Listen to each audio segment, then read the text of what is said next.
오늘 사도행전 10장에 있는 말씀을 중심으로 고넬료의 가정을 좀 살펴보고 여호와를 경외하는 가정이라는 제목으로 말씀을 드리려고 합니다. 자, 가정에 꼭 있어야 될 게 뭐가 있죠? 가족들이 있어야 돼요. 그렇죠?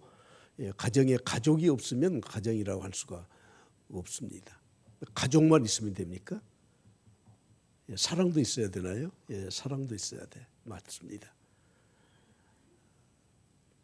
가정을 꾸려가기 위해서는 경제적인 풍요로움도 있어야 됩니다. 경제적인 능력이 없으면 가정을 꾸려나가기가 어렵습니다.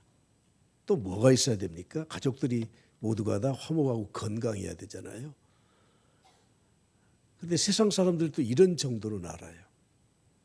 오늘 제목에서 우리가 보듯이 우리 믿는 사람들의 성도들의 가정은 여호와를 경외하는 믿음이 있어야 돼요. 한번 따라서 하시죠. 여호와를 경외하는 가정.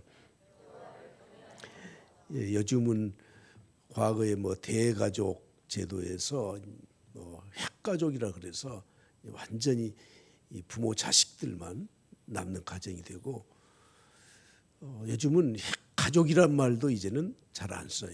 핵개인이라고 해요. 핵개인. 완전히 흩어져서 혼자 사는 겁니다.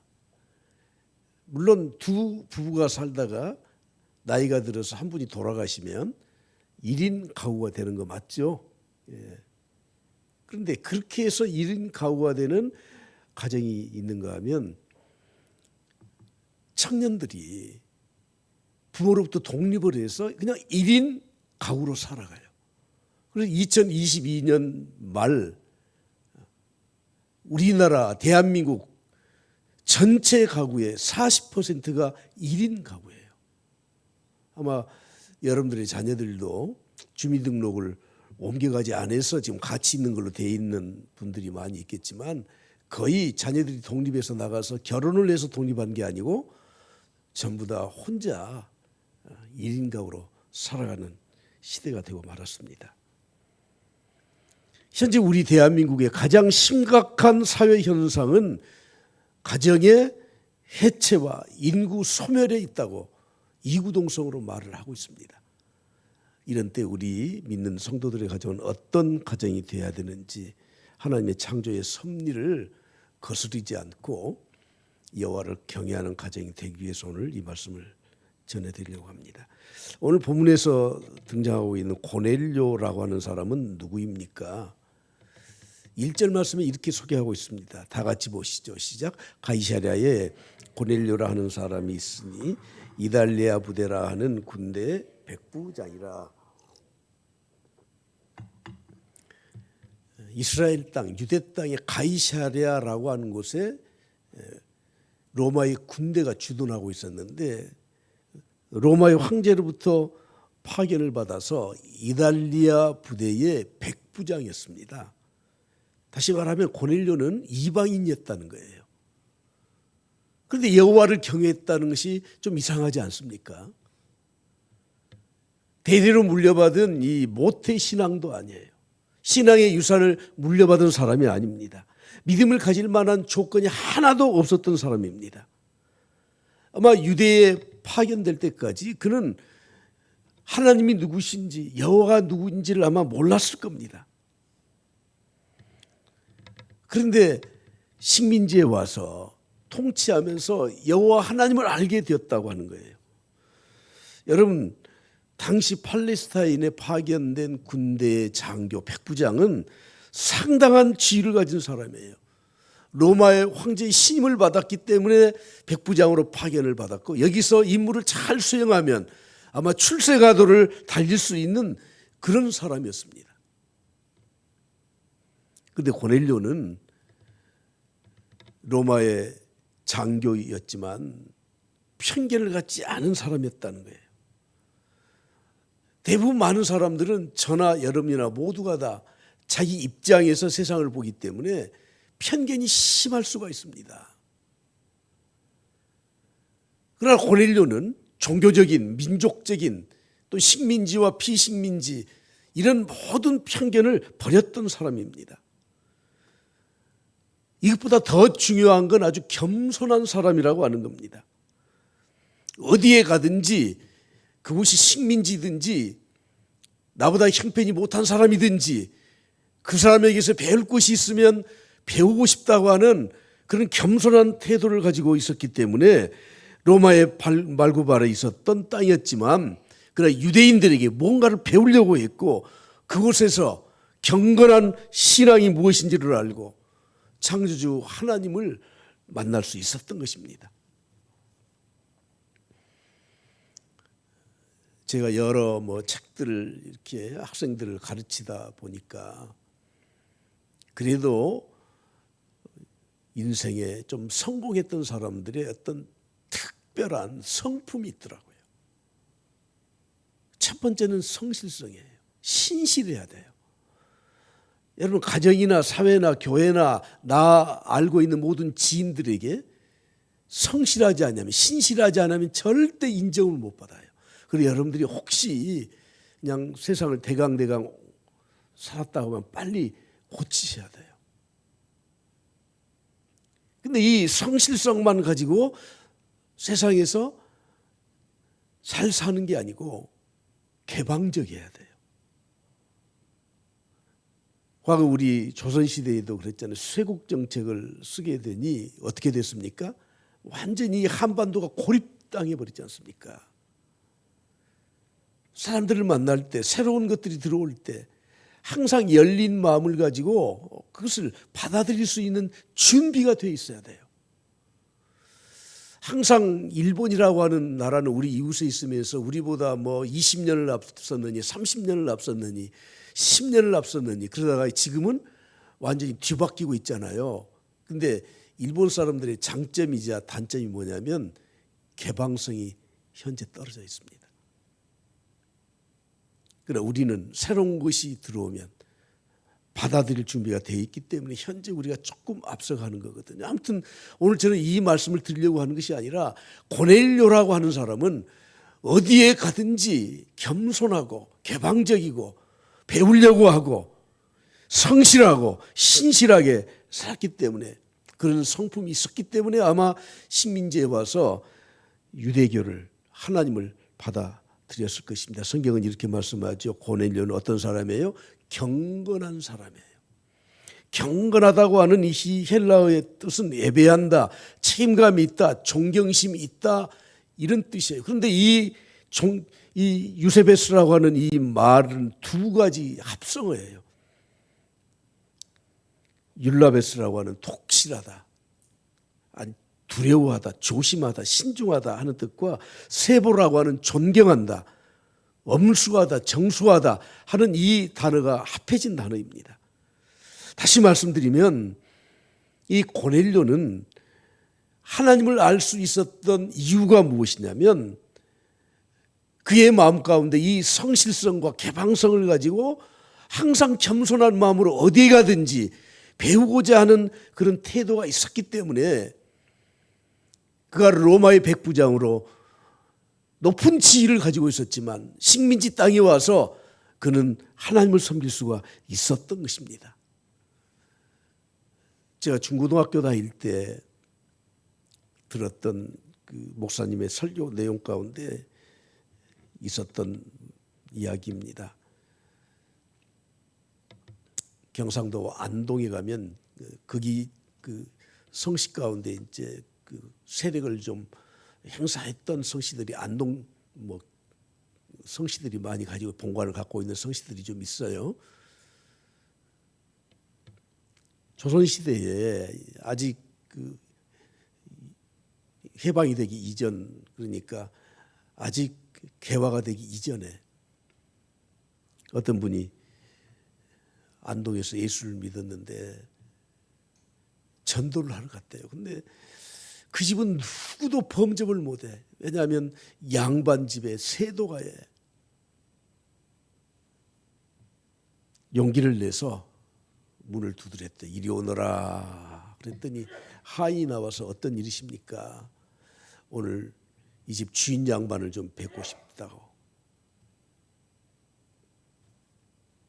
뭐 하려고 뵙고 싶은데요? 난 예수쟁이인데 예수 믿었는데 꼭 이 말을 하고 싶다고. 그래서 그 주인에게 양반에게 가서 말을 했더니 우리 집에 찾아온 손님인데 반갑게 정중하게 모셔드려라. 그래서 사랑채에 앉아서 왜 오셨습니까? 그랬더니 나는 예수 믿는 사람입니다. 기독교인입니다. 당신 손에 들고 있는 게 뭡니까? 우리 기독교에서 믿는 성경 경전입니다. 그랬더니 이 양반이 자세를 고쳐서 앉더래요. 우리도 대대로 유교 집안이지만 우리의 경전이 있는데 서양 종교지만 그 기독교의 경전, 너무너무 소중한 이 경전 앞에 내가 이렇게 앉아 있을 수 없어서 자세를 고쳐 앉더라는 거예요. 그리고 하는 말이 다 듣고 그 경전을 저에게 주실 수 있습니까? 내가 알진 못하지만 뭔가 그 안에 진리가 있을 것 같은데 내가 그것을 볼 수 있도록 줄 수 있겠습니까? 저는 그 에피소드를 듣고 야, 양반은 양반이다. 양반은 양반이다. 예, 아무나 양반 되는 게 아니더라고요. 여러분 일상생활을 하면서 항상 우리의 이 마음의 태도가 우리의 삶의 태도가 겸손하고 무엇이든지 좋은 것은 받아들일 수 있는 마음의 자세, 다 종교지만 그것을 무시하지 않고, 저를 가르쳤던 목사님은 늘 그러시더라고요. 중들이 시주하러 오면은 우리 예수 믿어요. 그리고 쫓아내지 말라는 거예요.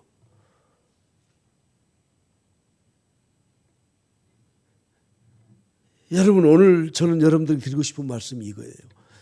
우리가 종교를 떠나서 세상을 살면서 세상 사는 이치가 그런 거예요. 항상 열려있는 마음, 다른 사람에게 관심을 가지고 이 식민지에 와서 그들을 탄압하지 아니하고 그들을 도와주고 그들에게 뭔가 배우고 싶어서, 그래서 자연스럽게 하나님을 알게 되고 그리고 하나님을 경외하는 사람으로 변화되었다는 겁니다. 우리 그리스도인들은 두 가지 창문을 열고 살아야 됩니다.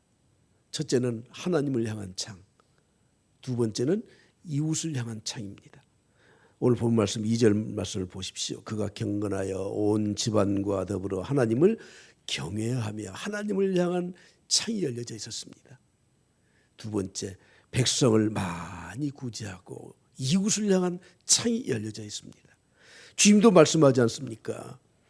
네 마음을 다하고 목숨을 다하고 뜻을 다하고 주 너의 하나님을 사랑하라. 하나님을 향한 창이 열려 있어야 된다. 그리고 둘째도 그와 같으니 내 이웃을 내 자신과 같이 사랑하라. 이 두 계명이 온 율법과 선지자의 강령이라고 말씀을 하고 있습니다.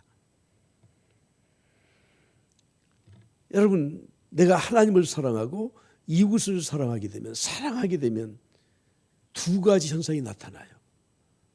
첫째는 내가 사랑하는 사람과 항상 같이 있고 싶어요. 같이 있고 싶어. 두 번째는 나에게 가장 소중한 것을 사랑하는 상대에게 주고 싶어요. 내가 누구를 사랑한다? 그런데 이 두 가지가 없다고 하면 우리는 그 사랑이 식었던지 정말 사랑하지 않기 때문에 그런 겁니다. 우리가 예배를 드리는 것이 종교적 의무를 따라서 드리는 예배가 아니지 않습니까? 하나님을 사랑하기 때문에. 오늘 예배를 사모해서 나오지 않았습니까? 사랑하게 되면 자발적인 감정이 우러나게 되어 있습니다. 그런 의미에서 오늘 우리는 하나님을 향한 창문이 열려 있는가 하는 겁니다. 그 창문이 무엇입니까? 하나님과 영적 교제하는 기도의 창문을 열어야 되는 겁니다. 나에게 소중한 것을 내가 간직하고 있는데 이걸 어떻게 하면 하나님께 바쳐드릴 것인가? 어떻게 하나님을 섬길 것인가? 예배를 드리면서 우리의 찬송이 정말 뜨겁고 열정적이고 사모하는 마음이고 하나님 말씀을 우리에게 주실 때 우리의 마음의 문을 열고 우리가 아멘으로 화답하면서 감사와 감격으로 말씀을 듣는가 하는 겁니다. 오늘 저는 이 말씀을 드리면서 또 어떤 훈계하듯이 또 이렇게 말씀이 전해지지 않을까 염려가 많이 되는데 오늘 여러분들의 하나님을 향한 창문을 좀 활짝 열 수 있길 바랍니다. 활짝 열 수 있기 바랍니다. 금년에 우리 교회 표가 뭡니까? 감사를 넘어 감격을 해요. 하나님을 믿는 사람들은 항상 감사하는 마음이 우리 가슴에 넘쳐야 되고 그것이 이제 감격으로 감사를 넘어 감격으로 나아가야 되기 때문에 금년에 표를 이렇게 정했던 것입니다. 하나님을 향한 창문을 열어놓지 않고 기도하거나 예배하거나 신앙의 행위를 하거나 교회 봉사하게 되면 하나님이 그걸 아실까요? 모르실까요? 다 알고 계셔요. 그런데 그것을 보고 하나님은 이렇게 평가하셔요. 위선적이다. 마지막 심판 때 왼편과 오른편에 양과 염소를 갈라놓았지 않습니까? 주님은 뭐라고 말씀하십니까? 내가 주의 이름으로 능력을 행하고 말씀을 전하고 내가 주의 이름으로 했습니다.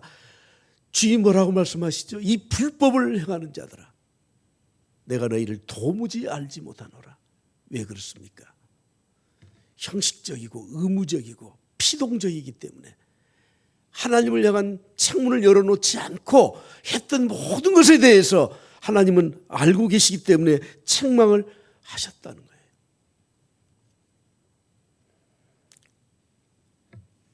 우리가 하나님을 향한 창문을 열지 않고 행하는 모든 행위에 대해서 하나님은 위선적으로 보셔요. 성경이 만홀히 여긴다는 단어를 쓰는데 우리가 세상에서는 거의 안 쓰는 단어예요. 그래서 이번에 개혁 한글 개정 한글에서 성경에는 바꿔놨습니다. 갈라디아서 6장 7절을 보실까요? 다 같이 보겠습니다. 시작. 스스로 속이지 말라. 하나님은 업신여김을 받지 아니하시나니 업신여김을 받지 아니하시나니 만홀히 여김을 받지 아니하시나니 우리가 하나님을 향한 창문을 열어놓지 않고 하는 이 일에 대해서 여러분 하나님을 업신여기는 행위라는 거예요. 업신여기는 행위. 영어 성경을 찾아보니까 스니어드라고 되어 있더라고요. 업신여김을 받는 거, 비웃는 거예요. 비웃는 거. 오늘 우리가 드리는 예배가 하나님을 향한 창문을 활짝 열어놓고 하나님이 사랑합니다 고백하는 예배가 될 수 있길 간절히 축복합니다. 그럴 때 오늘 3절 말씀에 내려가서 보십시오. 제9시쯤 되어 환상 중에 밝히 보았습니다. 하나님이 보여주셨습니다. 하나님의 사자를 보내셨습니다. 고넬료를 불렀습니다. 그럴 때 하나님이 받아주시지 않습니까? 여러분 왜 우리가 기도하는 거죠? 의무적으로요? 아닙니다. 당연히 우리는 하나님께 기도해야 되는데 내 안에 결핍이 있는 사람만 기도하게 되어 있습니다. 부족한 사람만 기도하게 되어 있습니다. 결핍이 없는 사람은 하나님 앞에 구하지를 않아요. 아마 이쯤 되면 됐지. 하나님이 그냥 또 도와주실 거야. 그런데 내 결핍을 알고 내 부족함을 알고 내 연약함을 알고 내가 죄인됨을 알고 하나님 앞에 나가서 기도하는 자를 하나님은 관심을 갖고 보고 계셔요. 고넬료는 세상적으로는 부족한 게 없었던 사람이에요. 그러나 영적으로는 칼급했던 사람이에요. 그가 유대인의 기도 시간을 따라서 형식적으로 기도한 것이 아니라 정말 하늘의 문을 열고 하나님을 향한 창문을 열고 그가 기도했기 때문에 하나님이 그에게 응답해 주셨다고 하는 겁니다. 오늘 우리가 예배드리는 이 공간이 뭐 그렇게 좁은 공간은 아니지만 창문을 다 닫아 놓았잖아요. 그러나 여러분 밀폐된 공간, 좁은 공간에 내가 갇혀 있다고 생각을 해 보십시오. 숨이 막혀. 산소가 부족해요. 숨을 쉴 수가 없어요. 우리의 마음과 영혼의 창문을 활짝 열어놓고 하나님이 공급해 주시는 하나님의 이 은혜의 강수를 우리가 받아 숨 쉴 때 내 영혼의 갈급함에 새로운 생동력과 하나님의 은혜가 내 안에 차고 넘치게 될 줄로 믿습니다. 그런데 우리는 꽉꽉 닫아놓고 하나님을 향한 창문을 전혀 열어놓지 않고 믿음 생활 하는 것은 참 용한 겁니다. 주님은 이렇게 말씀하시죠. 기록된 바 내 집은 기도하는 집이라 일컬음을 받으리라. 사랑하는 성도 여러분, 하나님의 교회는 기도하는 집인 줄 믿습니다. 예, 기도하는 집이에요. 우리는 하나님의 자녀들로서 하나님을 향한 창문을 좀 활짝 열어놓으시고 하나님 앞에 영적인 아름다운 교제가 있길 간절히 바랍니다. 지난 우리 한국 교회 역사 이제 한 세기가 넘었지 않습니까? 선교 시작된 지 140년이 됐습니다. 그런데 각 교단과 교회와 또 개인적인 성도들을 하나님의 복음 사역에 사용했던 교회들, 성도들을 보면 100%예요. 100%. 전부 다 기도했던 사람들이에요. 그 사람이 저 시골에 있든지 오지에 있든지 도회지에 있든지 가난하든지 부자든지 어떤 사람이든지 그 사람을 하나님이 사용하시는 사람은 100% 기도하는 사람을 사용하십니다. 아무리 가난한 지역에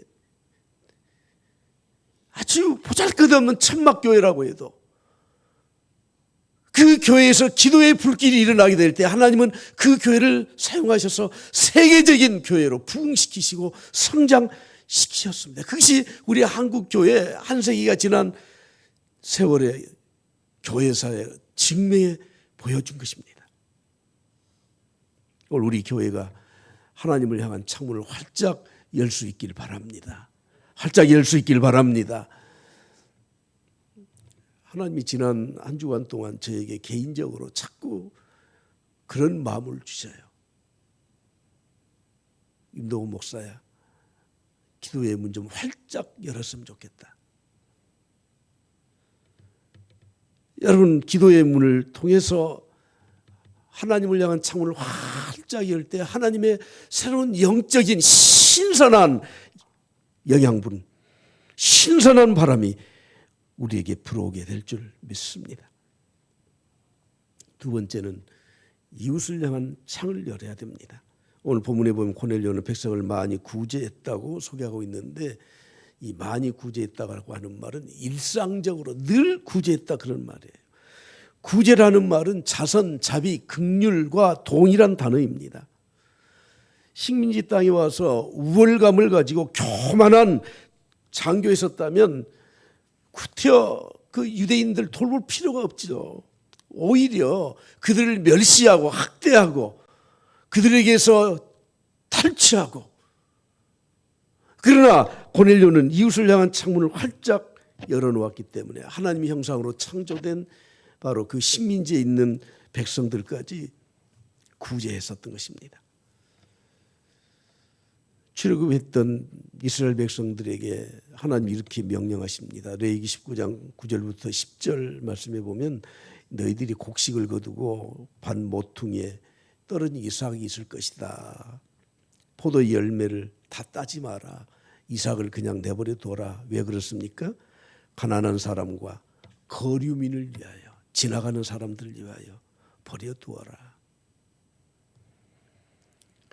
제2세대인 광야 2세대인 이스라엘 백성들에게 똑같은 말씀을 신명기에서 또 모세는 말씀하고 있습니다. 내가 밭에서 곡식을 벨 때 한 뭇을 밭에 잊어버렸거든. 다시 가서 가져오지 마라. 왜냐하면 나그네와 고아와 과부를 위하여 남겨두라는 것입니다. 오늘 신약시대 우리 교회도 마찬가지입니다. 우리 성도들에게도 마찬가지입니다. 주님 똑같은 말씀하십니다. 너는 구제할 때 오른손이 하는 것을 왼손이 모르게 해라. 은밀하게 하라고 말씀하지 않습니까? 그러나 여러분, 자본주의 사회는 그렇지를 않아요. 죄송하지만 가진 사람들, 자본을 가지고 있는 사람들, 대기업들이 뭐가 좀 잘 된다 그러면은 그냥 진공청소기로 빨아들이듯이 서민들의 생활을 완전히 위축시키는 일들을 이 자본주의 사회에서 하고 있지 않습니까? 이게 자본주의 병폐 중에 하나입니다. 교회도 마찬가지입니다. 대형 교회가 이제 막 시작했던 교인들까지 다 흡수해서 빨아들여가고 있습니다.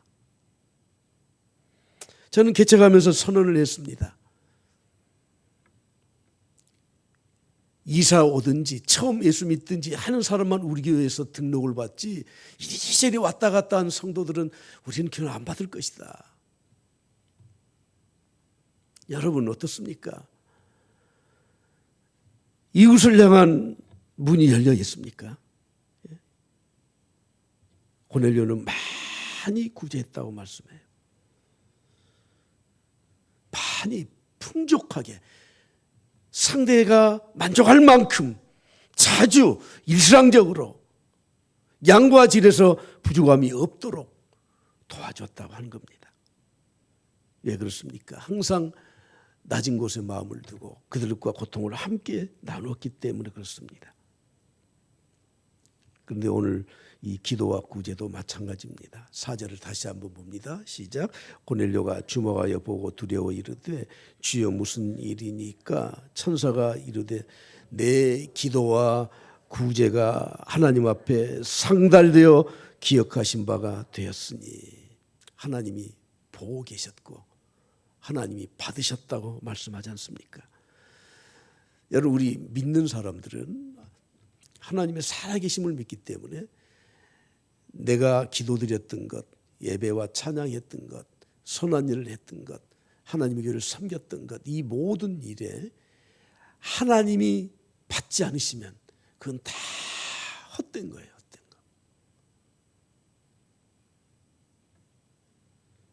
이미 말씀드린 것처럼 왼편에 있는 양들 편에 주님이 선언하시지 않습니까? 도무지 알지 못하노니 불법을 행하는 자들아 내게서 물러가라. 그들은 주의 이름으로 능력 행했습니다. 주의 이름으로 하나님의 일을 감당했습니다. 오늘 우리는 이 두 가지 창문, 하나님을 향한 창문과 이웃을 향한 창문을 활짝 열어놓으시고 억지로 하지 마시고 진정으로 사랑하는 마음으로 자발적으로 하나님의 일에 헌신할 수 있기를 간절히 축복합니다. 그럴 때 하나님이 인정해 주실 줄 믿습니다. 오늘 저는 마지막 결론의 말씀을 드리고 싶은 것이 왜 고넬료가 이스라엘 땅에 와서 하나님을 알았는가? 그리고 어떻게 또 하나님을 경외하게 되었는가? 중요한 하나의 숙제이지만 여기는 하나님의 분명한 뜻이 있었다고 하는 거예요. 그것이 무엇입니까? 고넬료의 가정을 통해서 하나님은 이방 구원의 통로로 삼으셨다는 것입니다. 결국은 하나님은 베드로에게도 똑같은 환상을 주시고 고넬료의 가정을 방문하게 하시잖아요. 그래서 복음을 전합니다. 온 가족과 지인들을 다 모아놓고 복음을 듣습니다. 그리고 세례를 받습니다. 여러분 하나님의 계획은 이 고넬료의 가정을 통해서 로마의 이방의 복음이 전파되는 통로로 삼으셨다는 거예요. 우리가 이런 말씀을 보면서 가장 가슴 아프고 참 마음에 부담이 되는 게 바로 이거예요. 먼저 믿었던 성도들 또는 목회자로 부름받은 또 목회자들, 선교사로 파송받았던 선교사님들, 또 교회에 다니시면서 전도 간증을 하는 그 간증자들, 그 간증 속에 가장 전도하기 힘든 대상자가 누구예요? 자기 가족이에요. 다른 사람에게는 전도가 쉽게 되기도 하고 열매도 있는데 참 가족이 모두가 다 하나님 앞에 나와서 전도받는다는 게 그게 그렇게 어렵다는 거예요. 여러분 오늘 여러분들이 우리 자녀들을 위해서, 우리 부모를 위해서, 우리 형제들을 위해서 꼭 하나님 앞에 간구할 수 있길 바랍니다. 특별히 21세기 요즘 같은 우리가 살고 있는 이 시대의 가장 큰 성도들의 영적 딜레마는 바로 가족을 하나님 앞에 인도하는 겁니다. 저나 여러분이나 비슷한 말을 많이 하잖아요. 아이고, 뭐 하나님 때가 되면 오겠죠. 맞습니다. 하나님의 때가 되면 오겠지만 그러나 우리가 영적인 거룩한 부담으로 항상 내 가족을 가슴에 품고 살아가야 될 줄 믿습니다. 롯을 보면서 우리가 많은 것들을 배우지 않습니까? 아브라함을 통해서 구출을 받아요. 소돔과 고모라 성이 멸망당하기 직전에 아브라함을 통해서, 천사를 통해서 롯이 구원을 받지만 자기 딸과 약혼했던 두 사위 뭐라고 말을 합니까? 롯의 말을 농담으로 이야기해요. 농담으로. 억지로 끌려 나온 롯의 아내는 어떻습니까? 아직도 세상 것 버리지 못하고 뒤를 돌아보다가 소돔기둥이 되어버리잖아요. 롯이 두 딸을 데리고 소알이라고 하는 곳에 갔는데 이 세상 문화에 젖어 있던 이 두 딸들은 우리 아버지의 대를 이어주자. 그래서 아들을 낳았는데 모압과 암몬의 조상이 되지 않습니까? 참 비참한 가정이라고 할 수 있을 것입니다. 사랑하는 성도 여러분, 고넬료를 이렇게 하나님이 구원해 주신 것은 고넬료를 통해서 가족 구원을 이루고 그리고 이방인 로마의 구원의 문을 여는 계기로 삼기 위해서 그렇게 하셨던 것입니다. 이미 빌립을 통해서 이디오피아 네시에게 복음을 전했지만 본격적으로 이방의 복음의 문이 열린 것이 바로 이 고넬료의 가정을 통해서 이루어진 것입니다. 오늘 본문에서 우리가 읽지 않았지만 11장에 넘어가서 첫 절에 이렇게 말씀합니다. 유대에 있는 사도들과 형제들이 이방인들도 하나님의 말씀을 받았다 함을 들었다고 소개하고 있습니다.